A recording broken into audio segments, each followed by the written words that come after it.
to the National Report. Hello, I'm Maritza Giorgio, and welcome to the National Report. Let's take a look at some of today's top headlines. In the U.S. military initiating a second round of strikes against Iran this week, responding to an Iranian strike against oil tankers in the Strait of Hormuz. Now, the U.S. hitting at least 170 Iranian targets in just the last 2 days. As the two countries lurch toward an intensifying fight, President Trump's reiterating that Iran wants to make a deal. Scripps News senior White House correspondent Haley Bull joins us now live. So Haley, walk us through this tit for tat we've seen play out here. Yeah, Maritza, we are certainly seeing escalating tensions. The United States and Iran both trading strikes over the last 24 hours. The U.S. launching a second day of strikes in a row, forcing military targets, directing that force at the Central Command, saying in an effort to degrade Iran's ability to attack commercial shipping in the Strait of Hormuz. The military saying that included air defense systems, missile and drone storage sites, as well as naval capabilities along the coastline. Wednesday, that followed strikes on Tuesday against military targets, as well as IRGC small boats. And this was in response, the military says, to Iranian attacks on commercial shipping in the Strait of Hormuz. Meanwhile, overnight, we saw Iran launch strikes towards Gulf allies, including Bahrain, Kuwait, and Jordan. Its state media claiming it was targeting U.S. military bases in that region. We are told there were no injuries or significant damages by a U.S. official who said nearly all of those attempts were intercepted or failed to reach their targets as well. What remains to be seen at this hour is if the United States responds further to this, as we see what the path forward is for negotiations after President Trump cast doubt that there could be one. And we heard the president trade barbs with Iranians yesterday. He called them loco, and then we heard the Iranian parliament speaker on X say that the era of bullying and extortion is over. So what does this all mean for diplomacy? That is the big question. President Trump saying overnight he is not sure that the Iranians would stick to a deal, casting doubt on whether he thought it was worth it. Notably, he left the door open in his remarks for the United States negotiating team to pursue talks with Iran ahead of this. Iran and the U.S. had signed a memorandum of understanding, and technical talks were expected to ensue, particularly on Iran's nuclear program. But as of late, we have seen Iran seek to publicly assert control over the Strait of Hormuz. President Trump expressing clear frustration with the Iranians following their aggression in the Strait, telling reporters this en route back to the United States last night. We have many ways we can win, but we've already won militarily. They have very little left, and they want to make a deal so badly. They called a little while ago. They want to make a deal so badly. I just don't know if they're worthy of making a deal. I don't know that they're going to honor the deal. That's the problem. Meanwhile, Maritza, we are seeing mediators seek to push forward efforts for negotiations in the backdrop. Pakistan called for restraint last night in a statement, while Qatar held calls with a number of Gulf nations, but also with Iran's foreign minister. Qatar's foreign ministry said that it stressed the need for a commitment to diplomacy in that call. But again, the path forward here remains unclear, as President Trump indicated yesterday. He thought the ceasefire may be over, and he is not sure if this is a return to a full-scale military conflict in his responses to questions from reporters. Meanwhile, in Iran today, the final day of the funeral for their slain supreme leader.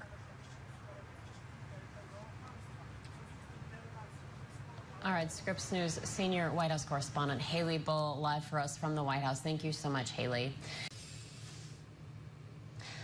Damning evidence presented in the Charlie Kirk killing preliminary hearing. Police video, shows the suspect says he wishes he hadn't done it.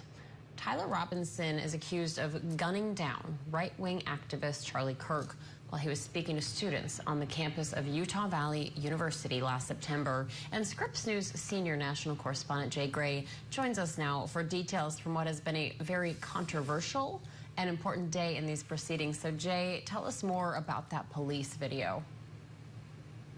Yeah, a lot unfolding, and that's at the center of it all. Today, the court reviewing an interview Robinson's roommate and partner had with investigators not long after the shooting. Lance Twiggs outlining conversations the two had just hours after the murder. Looks like him in terms of the shoes he's wearing, the sunglasses. I don't think I'd specifically seen him wearing that hat. For the first time, we're hearing publicly from the former roommate and romantic partner of Tyler Robinson, the man accused of assassinating Charlie Kirk. Lance Twiggs sharing details with investigators of text, written notes, and a face-to-face conversation with Robinson just hours after the shooting. I just asked him in person if what he said was true the night before, and he said it was. I started crying a little bit and said he wishes he hadn't done it. The screen blacked out during portions of the highly redacted presentation, despite requests from an attorney for the Kirk family that the evidence be revealed in full. The family deserves to see the evidence that's been gathered in this investigation. They deserve to know what happened to Charlie. The court also reviewing a string of previously released text messages between Robinson and Twiggs narrated by an investigator.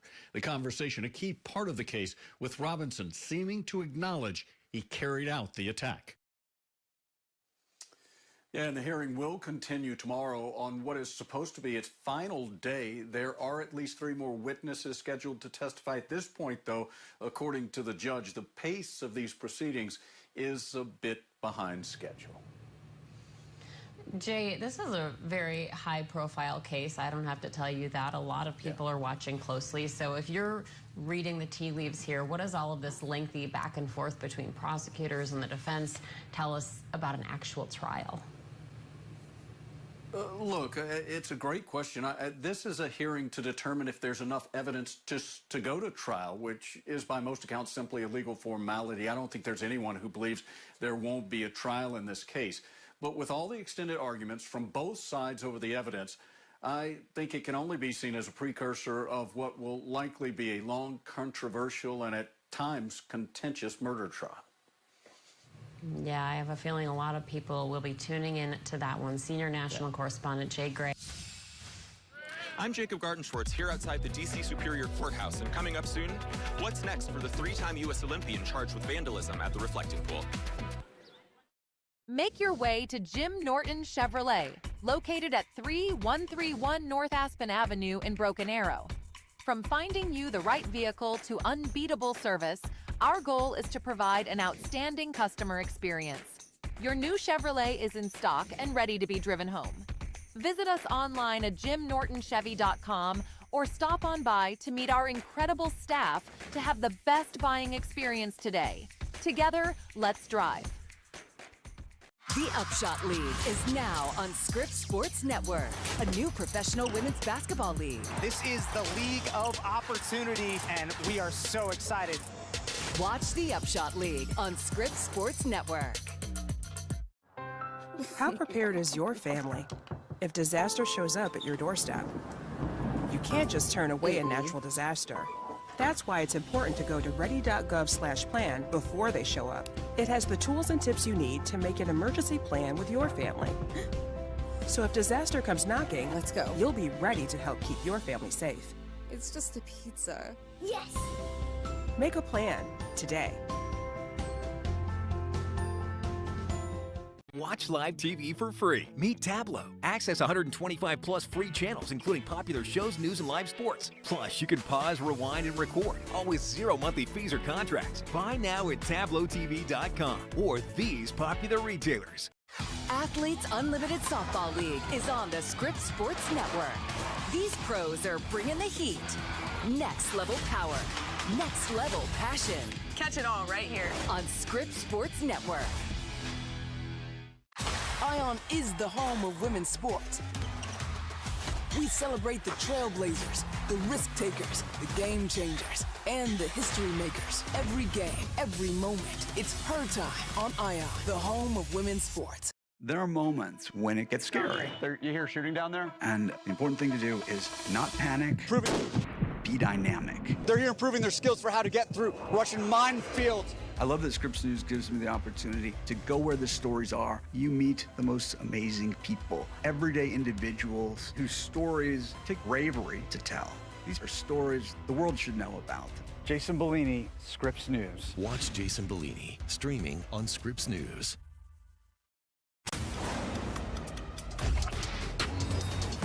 Killer's on the loose. We gotta find him. We've got 30 minutes before he strikes again. So we're officially on the clock now. Why start killing again now? We just found a connection. Go building to building, door to door. I'll do a cursory examination. We're right on the killer's tail. I think you just found our serial killer.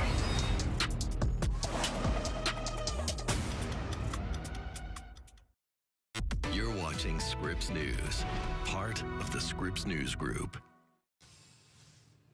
All right, thanks so much, Alex. And a former Olympian pleaded not guilty to vandalizing the recently renovated Lincoln Memorial reflecting pool. David Hearn's court appearance was met by loud supporters earlier today, many attesting to his good character. Hearn's lawyer says the charge, which has a maximum penalty of a decade in prison, is, quote, weak and based on a concocted narrative. Scripps News White House correspondent Jacob Gardenschwartz reports. Three-time U.S. Olympic canoeist David Hearn appearing in court for the first time on Thursday since he was charged with a felony for alleged destruction of property at the Lincoln Memorial reflecting pool last month. In a packed courtroom, Hearn pleading not guilty. After the arraignment, his attorneys speaking out against what they claim is an abuse of government power. If Mr. Hearn can be charged with a felony for touching the reflecting pool, every American is at risk. This indictment reflects the administration's effort to scapegoat Davy and to shift blame for their own failures. It is not a crime to touch the reflecting pool, to touch water in the United States of America. The reflecting pool becoming the subject of significant controversy after it became rife with algae growth and there were signs of peeling paint, just days after the completion of an accelerated multi-million-dollar renovation pushed by the president. D.C. U.S. Attorney Jeanine Pirro announced Hearn's indictment last week as the Trump administration maintains vandals caused the damage to the pool. The government in recent days also charging 3 more individuals with vandalism of the pool, though all facing lower-level misdemeanor charges. Davy is a hero. Outside the courthouse Thursday, a sizable group of protesters rallying on behalf of Davy Hearn, including some who worked with him on the Olympic canoeing team.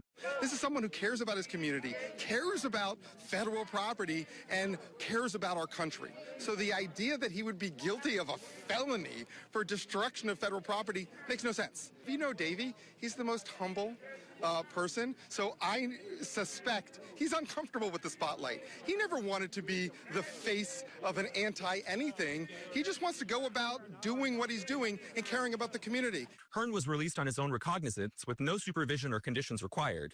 He's expected back in court on August 5th for a status conference. Jacob Gardenschwartz, Scripps News Group, Washington. I'm Fort Hatchett inside a Phoenix firehouse, getting a look at some technology Phoenix firefighters are using. They say has already saved lives from heat exhaustion. Just uses a blue bag, stuff you probably already have in your cooler. Make your way to Jim Norton Chevrolet, located at 3131 North Aspen Avenue in Broken Arrow. From finding you the right vehicle to unbeatable service, our goal is to provide an outstanding customer experience. Your new Chevrolet is in stock and ready to be driven home. Visit us online at jimnortonchevy.com or stop on by to meet our incredible staff to have the best buying experience today. Together, let's drive. So what do you have in store for me today? The best man just got a little better. Getting ready for my big fight. Who are you about to get in the ring with, arthritis? Just being a Foxworthy. Well, just knock it off. Anything is possible!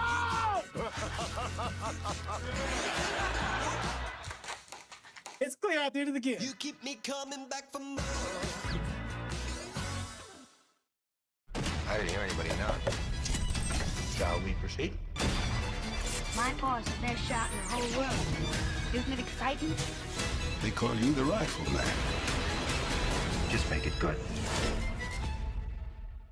Scripps News. How do you keep everyone on the same page? What could be impacted by this? Bringing you the big stories. Let's go next! The city feels alive and well. It's amazing. Welcome to the Great American State Fair. The impacts. For primaries, the race for Maine Senate could go either way. If he is the Democratic nominee, would you support him? That matter to you. Are there people living in New Mexico who should be concerned about being exposed? Oh, yes. For live reports, breaking news, and headlines from across the country, stream Scripps News. The Scripps Sports Network is your home for non-stop action. You can hear the stadium roaring. We're built for these tough moments. Every day of the week, your favorite sports are all in one place. Catch every buzzer beater, impossible stop, What a save! and world-class finish. All day long, the goals, blocks, and tackles just keep coming. The Scripps Sports Network, bringing you closer to the game. Athletes Unlimited Softball League is on the Scripps Sports Network. These pros are bringing the heat. Next level power. Next level passion. Catch it all right here on Scripps Sports Network.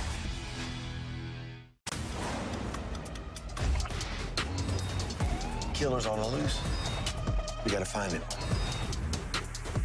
We've got 30 minutes before he strikes again. They're officially on the clock now. Why start killing again now? We just found a connection.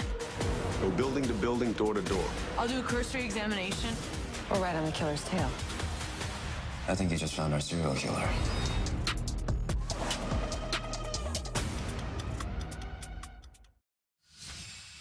It's a simple technology, and it's cheap.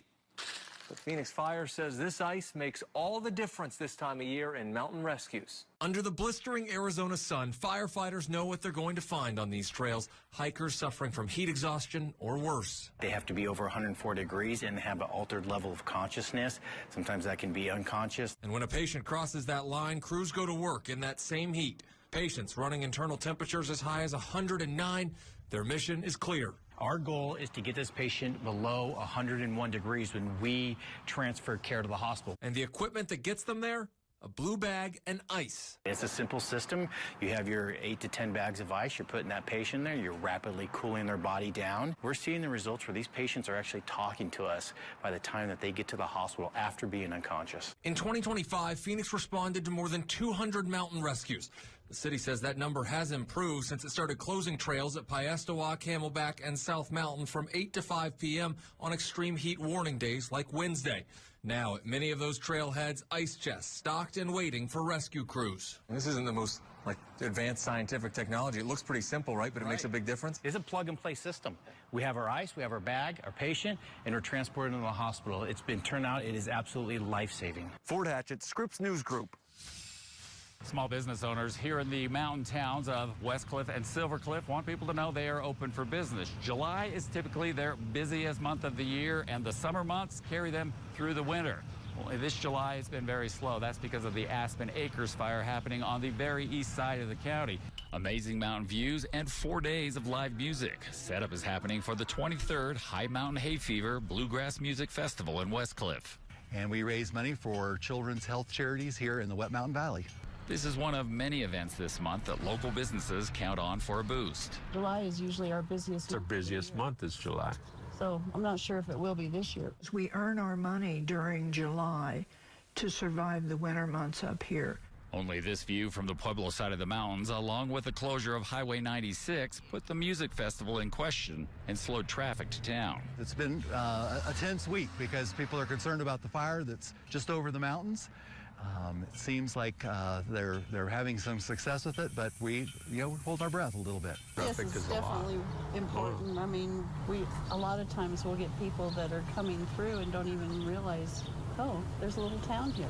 So that does make a big impact, and then they come back. The fire is miles that way on the east side of Custer County. That's where Highway 96 is closed. Here at the crossroads of Main Street in Westcliff, 69, as you can see, has a lot of traffic, and it's open, making way for the music festival and all the businesses here that are open. There are people sitting at outside tables and wandering the streets. Instead of the view of multiple smoke plumes on the Pueblo side, from the Wet Mountain Valley side, you have to study the skyline to see smoke. Yeah, we did. We consulted with the sheriff and with the fire command team that's been having their meetings here, and they supported our decision to move ahead. I'm glad they're having the festival. Brings people in. At least we have that constant increase of people. The music festival is a go, barring dramatic changes at the fire. Probably the most beautiful setting of a bluegrass festival in the country. It should bring thousands to town. Bill Folsom, Scripps News Group. A key Democratic nominee for U.S. Senate has just suspended his campaign. I'm Scripps News senior congressional correspondent Nathaniel Reed in Washington. Coming up, we'll look into the battle for control of the U.S. Senate and the race to replace Graham Platten. Make your way to Jim Norton Chevrolet, located at 3131 North Aspen Avenue in Broken Arrow. From finding you the right vehicle to unbeatable service, our goal is to provide an outstanding customer experience. Your new Chevrolet is in stock and ready to be driven home. Visit us online at jimnortonchevy.com or stop on by to meet our incredible staff to have the best buying experience today. Together, let's drive. Scripps News. How do you keep everyone on the same page? What could be impacted by this? Bringing you the big stories. Let's go next! The city feels alive and well. It's amazing. Welcome to the Great American State Fair. The impacts. For primaries, the race for Maine Senate could go either way. If he is the Democratic nominee, would you support him? That matter to you. Are there people living in New Mexico who should be concerned about being exposed? Oh, yes. For live reports, breaking news, and headlines from across the country, stream Scripps News. The Upshot League is now on Scripps Sports Network, a new professional women's basketball league. This is the league of opportunity, and we are so excited. Watch the Upshot League on Scripps Sports Network. The Scripps Sports Network is your home for non-stop action. You can hear the stadium roaring. We're built for these tough moments. Every day of the week, your favorite sports are all in one place. Catch every buzzer beater, impossible stop, What a save! and world-class finish. All day long, the goals, blocks, and tackles just keep coming. The Scripps Sports Network, bringing you closer to the game. So what do you have in store for me today? The best man just got a little better. Getting ready for my big fight. Who are you about to get in the ring with, arthritis? Just being a Foxworthy. Well, just knock it off. Anything is possible! It's clear I did it again. You keep me coming back for more. Ion is the home of women's sports. We celebrate the trailblazers, the risk takers, the game changers, and the history makers. Every game, every moment, it's her time on Ion, the home of women's sports. Welcome to the National Report. Another senior Pentagon official is leaving before his term is up. Brigadier General Eric Widmar, the top legal counsel to the Joint Chiefs of Staff chair, says he's stepping down for personal reasons, citing time spent living apart from his family. Widmar is the latest in a string of high-ranking military officials to exit the Pentagon since the start of the second Trump administration. Before him, Defense Secretary Pete Hegseth reportedly pushed out the head of Army forces in Europe and Africa and ousted the Army Chief of Staff more than 2 years early. Well, the passing of a global superstar today, singer Bonnie Tyler has died. She was 75 years old. Now, a statement on her website says the Welsh musician died at a Portuguese hospital Wednesday. She's best known for her hit Total Eclipse of the Heart. Now, media reports say she was put in a medically induced coma after emergency surgery a few months ago. And if you are traveling to South Florida, listen up. West Palm Beach International Airport is now officially President Donald J. Trump International Airport. New signs debuted today. The first plane to land, Trump Force One, owned by the Trump Organization. It landed at 5 a.m. Now, the airport code will still be PBI until August 18th. Then it will be DJT. This is now the 13th airport in the United States named after a president, but it is the first airport named for a sitting president. Well, Maine Democrats now have less than 3 weeks to find a new candidate to take on the nation's most formidable blue state Republican in one of their party's most important midterm contests. The party's current nominee, Graham Plattner, is suspending his campaign in the face of heavy inter-party pressure. This after he's been accused of rape. Scripps News senior congressional correspondent Nathaniel Reed joins us now live from the studio. So, Nate, what's the difference here when we talk about suspending a campaign versus just dropping out altogether? Is it just semantics? Well, what's pretty fascinating here is that he has not filed paperwork with the Secretary of State, the Maine Secretary of State, to end his candidacy. And they're still very much waiting on him to do so before Monday at 5 p.m. It's not clear what that delay is about. But unless he actually submits something in writing with his signature on it, even if it's electronic, his candidacy is still very much on the books. And even though he says he's wound down his campaign, still many questions about what the path forward might look like. Now, all of that being said, of course, we're still wondering just what that field could look like once he does officially step aside. The Maine Democratic Party has already said they're going to do this big nominating convention at some point before the end of this month to try and replace him atop the ballot. There's a whole lot of different candidates who've expressed some interest, and we'll get into that in a moment here. But I want you to listen to what Graham Plattner had to say in that social video posted yesterday. I mean, notable for a number of reasons, but for one, did this without staff. A lot of these videos have been heavily produced in like a kind of a studio setting with, you know, direct to camera. This one, just a selfie video. Take a watch. This is incredibly difficult because I know that some will think it's an admission of guilt, and it most certainly is not. We're not doing it because of the allegations. We're doing it because of the structures that are being taken away from us by those in power. But now the ball is in the court of the Democratic establishment. My name might be on the ballot right now, but that ballot line belongs to the people of Maine. Again, a lot more questions than answers about when he will officially make that drop, and obviously the big race to now replace him atop the ballot. I mean, just think of how unprecedented this is. Typically, elections are done by popular vote. The fact of the matter is, Mainers won't really have a say except through their, Democratic state elected officials about who that nominee is officially going to be. Yeah, and first of all, what struck me in that video was it was long. It was a long video. 11 minutes. But also... But who's counting? But who's counting?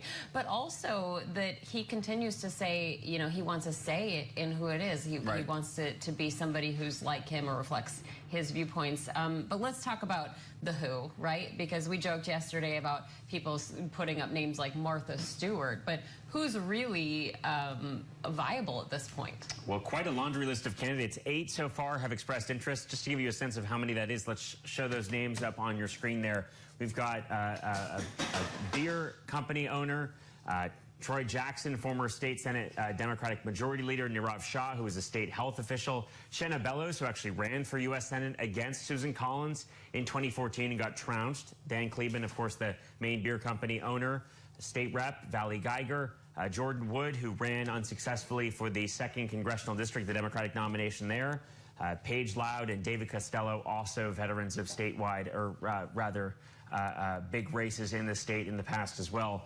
Those are just some of the names, who appear to be interested at this point. Celebrity factor, I don't think anyone's really talking about Martha Stewart or some of the other, celebrities who might live up in Maine.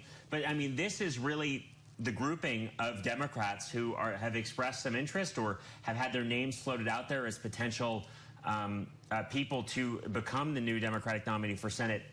The one thing that I want to just underscore, Maritza, regardless of who it is, they're going to have a tremendous cash disadvantage. Susan Collins has a whole lot of money in the war chest. I mean, look, campaign cash is something that can be earned quickly.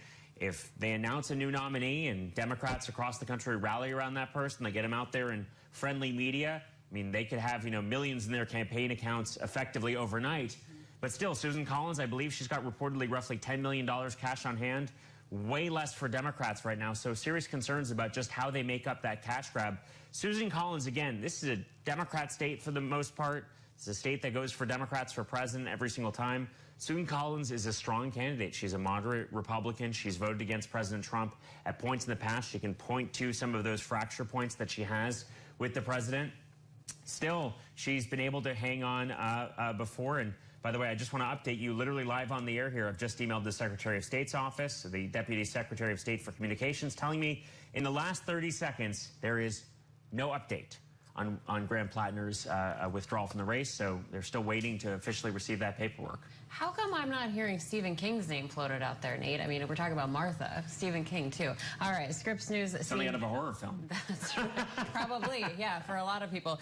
Scripps News senior congressional correspondent Nate Reed for us. Thank you so much, Nate.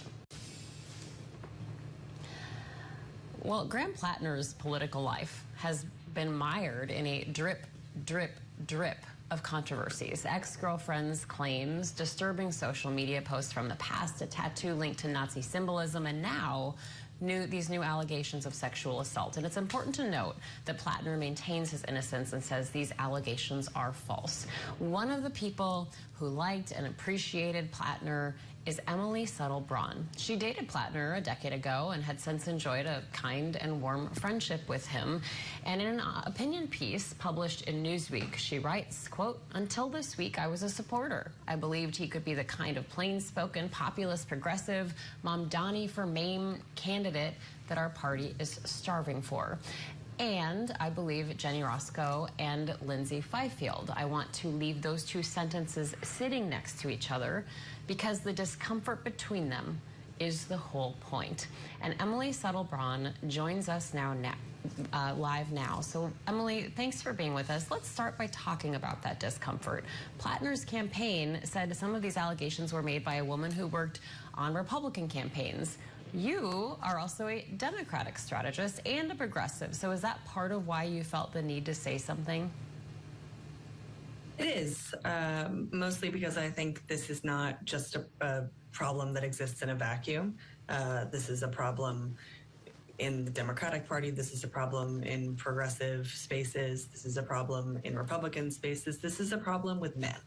And I think that needed to be brought to light. Not that I'm the first in any capacity, but, you know, this is an important story. These women are to be believed. Just because I didn't have a negative experience with this man doesn't mean that others didn't. And, you know, party affiliation has nothing to do with that. I mean, putting this out there really puts you in the spotlight and opens you up to, I'm sure, a lot of emails you're getting. What ultimately made you hit send on this op-ed? Well, you're right that it has been kind of a whirlwind 24 hours, and I'm both grateful for that and also a bit taken aback. I have tried to get some version of this story out for several years, not obviously about Plattner, because frankly, before September of last year, I had forgotten his name. I think that there's a real issue with misogyny and sexism in the progressive ecosystem. I work a lot in progressive tech, so if you're watching this and you've ever made a contribution to a Democratic campaign or volunteered, I've probably worked with the tech companies that build those stacks, and they are rife with men who have been in the progressive space for a lot longer than I have, who do not treat women with the same equality and values that they're putting out to the world. And I think that rolls all the way up to the Graham Plattners of the world. I think it extends to the Bernie Sanders of the world and beyond. Obviously, we've got a president that's sitting in the White House that has no shortage of accusations against him. And I think that this is, again, a pervasive issue that has nothing to do with partisan politics. And there are too many women that are really frightened to say something, and I have been one of those women, and I said enough was enough. Yeah, and there continues to be a whole lot of whataboutism that we're hearing, right? And blame games happening, but you're right, no political party is exempt from these kinds of scandals. So how do we stop it? How do we stop these headlines? Because every couple of days it seems like my group chat and I are talking about like the latest one, or did you hear about this, or did you see this?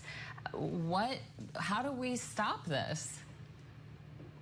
I wish I had a concrete answer for you. And if I did, I probably would be wildly more successful than I am. But, I do think that this means shining a light on the issue at home and in the greater campaign space. I think that it means starting with agencies and nonprofits and tech companies really living and breathing the values that we represent. Across the aisle, my Republican friends have completely turned a blind eye to this issue, and I think that has leveled the game to be a lot more toxic than it used to be. So I wish I had an answer for you. I think that there's a lot of different ways that we can go about changing this. I also think it's important to remember that men are kind of capable of anything. And when you introduce a healthy dose of PTSD and alcohol, as there was in this case, I have no doubt that these women are to be believed. And so I think, really I would defer to men on this. What are you going to do about this issue? Yeah, it's a great question. There have also been concerns raised here in this specific case about the vetting process, and maybe there wasn't enough vetting done. Do you think there's something that could have been done differently there, and going forward, more intense vetting as people decide they're going to run for these offices? Yeah, absolutely. I mean, the way that this campaign was handpicked and run start to finish has been kind of a disaster. And, they were able to galvanize a huge movement despite that, which speaks to how thirsty voters are for progressive values, for, healthcare, and how passionate people are about what's going on in the Middle East. And I think, from a vetting standpoint, there were clearly big mistakes made. I think this also speaks to the money that's in politics, because it's my understanding that the agency that worked with Plattner sort of was incentivized to gloss over these things because they stood to make a lot of money from the campaign. And these were consultants that came in from outside of Maine and sort of handpicked him to be the candidate that they thought could beat Susan Collins. And in many ways, he was, until a lot of these past issues were brought to light. So I think as a party, we really need to look in the mirror here and decide what the path forward looks like, not just in Maine, but in every battleground and in the country writ large, to be able to bring candidates to light who, think about AOC, right? That's the type of candidate that we wanted Graham Plattner to be, was someone who actually came from a very humble background and has become an extremely, successful congresswoman, and I have no doubt will go on to run for higher office. It's not lost on me that she's a woman, that she had a thorough vetting process, but I'm sure nobody was worried about her sexually harassing anybody, sexually assaulting anyone. Have you talked to Graham Plattner since writing this, or did you tell him you were going to do it? I didn't. This was a very brief and casual relationship that we had over a decade ago. Up until September of last year, I forgot who he was. I saw him on TV and I said to my husband, "Oh my God, I used to date that guy." Texted him immediately and was pleasantly surprised how decent he was in his response. When the first accusations came out in the New York Times piece, again, I was pretty surprised because I did used to have an intimate relationship with this person. And in the time since we've been back in touch, there's been nothing untoward. But I think, your question was, have I been in touch with him? No, I have only been briefly in touch with him over the last year plus. And I will be honest, I was headed out to do another interview last night, and right when the news broke that he was suspending campaign operations, and that 11-minute video came out. And I turned to my husband and said, I hope I'm doing the right thing. I'm not betraying someone that I once cared about. And then he launched into this 11-minute vitriolic blame game. And I was shocked. I was shocked, actually, at that video, and remain shocked at how he has handled this. My piece touches on the fact that I was in an abusive relationship, not with him. And to this day, I think if my abuser, who also struggled with alcoholism and took advantage of me while under the influence of alcohol, were to come to me and say, like, I didn't realize what I had done. I didn't realize the harm that I had caused. I am deeply and profoundly sorry for that, and I want to do better. I actually do think that I would be in a position to forgive. And, you know, I think that was what the Me Too movement was about for me. It was kind of like creating a space for men to learn and grow. And I saw none of that in that 11-minute video. All right. Well, Emily Settle-Braun, Plattner's ex-CEO of Doodle Mom Strategies, thank you so much for your time and talking with us about this really sensitive subject. Thank you for having me. Coming up, a major update expected on a potential nuclear program in Iran. Who will be providing that update? Weekdays on Scripps News. Start your day at 7 with Morning Rush. At noon, watch live coverage with Scripps News on the scene. And at 5, get the latest headlines on happening now in America, only on Scripps News.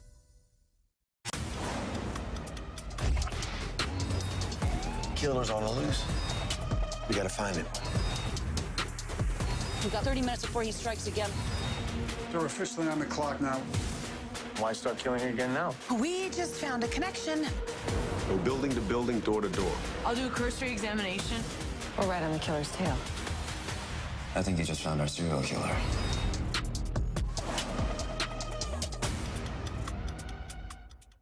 Now on your favorite channel, Katie, what do you have for us today? Shop Scripps, the hottest destination for today's latest deals. 31% off, 50% off, 87% off. The best deals live at shopscripps.com. Jesse Palmer. Emmett Smith? Both of us together? This must be some kind of TV fantasy. Nope, it's reality. Tableau reality. Tableau lets you watch, pause, and record live TV subscription-free. Pause you, Jesse. I'm here for 100+ channels. News, reality, movies, free live sports. Plus, it's game time. Tableau. It's not fantasy, it's reality. And a smart play. Learn more at tableautv.com. The MVP of TV. The all-new Scripps Sports Network. Your destination for live competition. All-access moments and game-changing shows. Let's go! The all-new Scripps Sports Network brings you closer to the game. How prepared is your family if disaster shows up at your doorstep? You can't just turn away a natural disaster. That's why it's important to go to ready.gov/plan before they show up. It has the tools and tips you need to make an emergency plan with your family. So if disaster comes knocking, let's go. You'll be ready to help keep your family safe. It's just a pizza. Yes! Make a plan today. Ion is the home of women's sports. We celebrate the trailblazers, the risk takers, the game changers, and the history makers. Every game, every moment, it's her time on Ion, the home of women's sports. Athletes Unlimited Softball League is on the Scripps Sports Network. These pros are bringing the heat. Next level power. Next level passion. Catch it all right here on Scripps Sports Network. I didn't hear anybody knock. Shall we proceed? My ball's the best shot in the whole world. Isn't it exciting? They call you the rifle man. Just make it good. On Friday, the UN Security Council will hold a briefing on Iran's nuclear program. Members of the council are expected to review implementation of the 2015 Iran nuclear deal and discuss growing concerns over any nuclear activities in Iran. This comes amid the ongoing war in Iran with the United States. That war has included strikes by America and Israel on alleged Iranian nuclear facilities. The meeting was requested by Bahrain and the 5 European countries in the council. Friday marks the final day of the Great American State Fair in Washington, D.C. This is all part of the Trump administration's America 250 celebration. That fair was a showcase on the National Mall in Washington featuring exhibits, food, music, and cultural displays from all 50 states and American territories. The fair struggled to draw visitors with low attendance, widely reported. It was also impacted by extreme heat in that part of the country around the 4th of July holiday. Mr. Worldwide trying to break a world record. On Friday, Pitbull will attempt to break the Guinness World Record for the largest gathering of people wearing bald caps. The singer and rapper will be performing at Hyde Park in London. More than 65,000 people are expected to attend. It's unclear what the current record is. Who knew there was even such a record? Pitbull and his fans have a pretty good chance at making this happen, they think. Well, the U.S. military says it struck 90 Iranian targets overnight, including the Bashan nuclear plant. That's according to the IRNA. The video you're looking at right now is smoke from that region. The U.S. says it also hit Iran's air defense systems, drone storage, and naval capabilities. Now, they say it was targeting, the U.S. says that it was targeting Tehran's ability to threaten ships passing through the Strait of Hormuz. Senior national correspondent Alex Miller has more from Capitol Hill.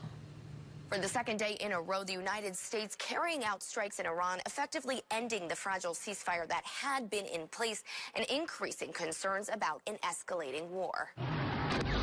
U.S. Central Command detailing the additional strikes, saying the aim was to further degrade Iran's ability to threaten freedom of navigation in the Strait of Hormuz. The president warning on Truth Social, this is in retribution for yesterday's bombing of ships by Iran. If it happens again, it will get much worse. Iran had targeted commercial ships in the Strait of Hormuz. The United States responded by targeting military and coastal infrastructure in Iran. And Iran responded by targeting U.S. military sites in Bahrain and Kuwait. A senior military advisor to the supreme leader warning, quote, the aggressor enemy and its accomplices will be severely punished. It's unclear where negotiations will now go on a nuclear deal. The renewed fighting is rattling global markets. The strait is on one of the most important oil shipping routes. This could end up increasing oil prices worldwide. Alex Miller, Scripps News Group, Washington.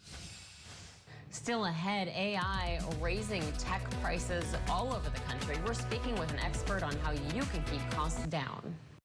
With just one kit of Crest 3D White Strips, bring on whiter teeth that last 12 months. Your summer upgrade starts right here. Shop Scripps is packed with summer finds that'll have everyone asking, where'd you get that? We are saving you almost $300 by picking this up. The best deals live at shopscripps.com. We're serving up a showdown. From the court to the pitch. A touch. A cross. Deflecting in! Every volley is a chance at victory. Strike it. Spike it. Block it. Bury it. Don't miss any of the action. You gotta love that. Catch all the excitement from the NWSL and MLB on Scripps Sports Network. Ion is the home of women's sports. We celebrate the trailblazers, the risk takers, the game changers, and the history makers. Every game, every moment, it's her time on Ion, the home of women's sports. You know what time it is? It's game time. We are relentless, stronger, louder, bigger than ever. We are here. I said it's game time. There's some magic right there. I said it's game time. There drills it. Are you not entertained? We are the WNBA on Ion. Friday nights, all season long. It's on Ion. Jesse Palmer. Emmett Smith? Both of us together? This must be some kind of TV fantasy. Nope, it's reality. Tableau reality. Tableau lets you watch, pause, and record live TV subscription-free. Pause you, Jesse. I'm here for 100+ channels. News, reality, movies, free live sports. Plus, it's game time. Tableau. It's not fantasy, it's reality. And a smart play. Learn more at TableauTV.com. The MVP of TV. Athletes Unlimited Softball League is on the Scripps Sports Network.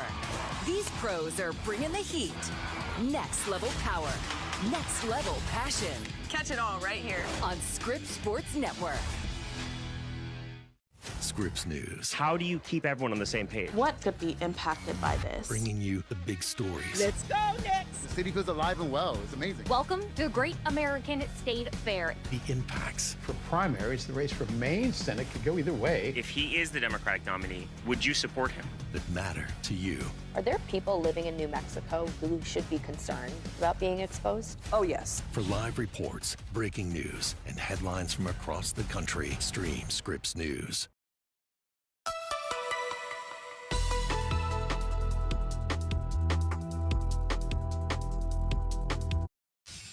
The AI revolution has made it easier to get questions answered, for simple tasks to be automated, and to be able to have rolling conversations with the robot.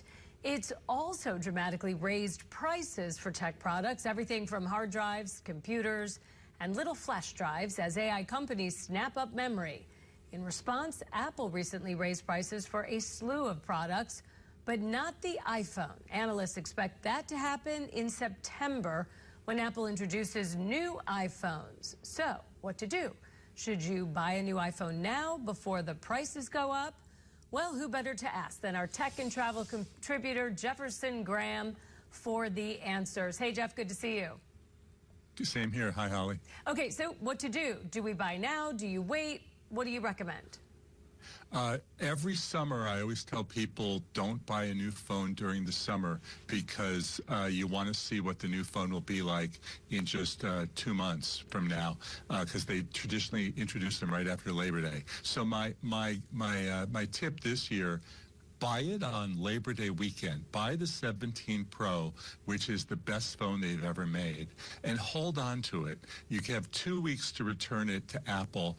You have 90 days to return it to Costco if you're a Costco member. Listen to what they've got for the new phone, and if that excites you and you want to spend $200 to $500 more for it, then go do it. Return the 17 Pro. Otherwise, be happy you got it and know that you got a great phone that will last you several years. So then what about the older phones? Does Apple historically lower prices when they release a new one? So if you decide to hold out, should you wait? If you go, I don't want that new one, I'm going to go with the last one. Historically, they discount last year's model by $100, but they don't discount the top of the line one, which is the Pro model. That's where they put all the best stuff. That's where the best battery is and the best camera. And this year they've unveiled a new version of Siri, a chattier, more responsive Siri that's supposed to be the best Siri ever. But it will only work on the 17 Pro and the new phones that will be coming out. So if you bought the 17 that's not the Pro version, you're going to miss out on all these cool new features that they're going to be introducing. Ah, that's where they get you. But correct me if I'm wrong, but I thought they were having issues with the 17, and I seem to recall reading articles where the 17 wasn't exactly what they had promised and what people were expecting. So people said, hold off, don't get the 17, get the 18. 17 Pro is the best iPhone I've ever had, and I've had them all. I've had every one of them. If I shoot a TV show on an iPhone, and if I had a choice of shooting on a 15 or 16, I just wouldn't do it. I always do the 17 Pro. Best camera, best battery. I've had no issues with it whatsoever. So that's my take. What about the other features between like a 16, 17, besides, because you obviously use it for media, but, you know, a lot of people, I use it a lot for apps, texting, you know, research, whatever. Yeah, it's the old story. It's the latest phone has the best power, the best battery, the best camera. If you're one of those people that don't care about the camera, don't care about speed, you're only sending text messages and emails, you can do the previous version. It's just that Apple's making such a big deal this year about these new AI features that will only work in the 17 Pro and the new ones. And the difference is like $200. I would spend the $200. That's just me. Okay, good advice. What can we look for then in the iPhone 18? Any hints of what might be different even than the 17? Yeah, nobody knows anything until Apple officially announces it historically right after Labor Day. But more power, better battery, better camera. They're going to have a foldable phone. You know about that, the fold that opens up, similar to what Samsung and Google have been doing for the last several years, that have never really caught on with a large section of the public. But with Apple's power and their marketing genius, everybody expects the fold to become a mass market item. It's also going to be really expensive. It'll be Apple's most expensive phone ever, selling over $2,000. Wow. And for somebody, I have the 16 Pro. So how long can I kind of hold on to that phone? And if I go, it's fine for now, I can wait on the whole Siri thing, because I'm on my phone, but I try not to be that much. So how long do you recommend hanging on to your phone if you're just not into spending a couple $1,000s? Save it for 4 years. I mean, it's fine. You don't need those AI features. You don't need to talk to Siri. You can talk to ChatGPT. You can talk to Gemini. You're fine. You know, there's a large section of the public that want the latest and greatest, and they have to have what's new. And a whole lot of other people who say, you know, my phone's fine. I don't want to spend the money. I'll better spend it on other things. And if you have the 16 Pro that is 1 year old, basically, you know, you're going to get a good 4 years from it. So I'd be in no rush. It's good to know, because I still like the mail, like physical mail. So I'm good with the 16. Okay, I'll send you a letter at the end of this segment. I appreciate that. All right. Thank you for all the advice, as always, Jefferson Graham.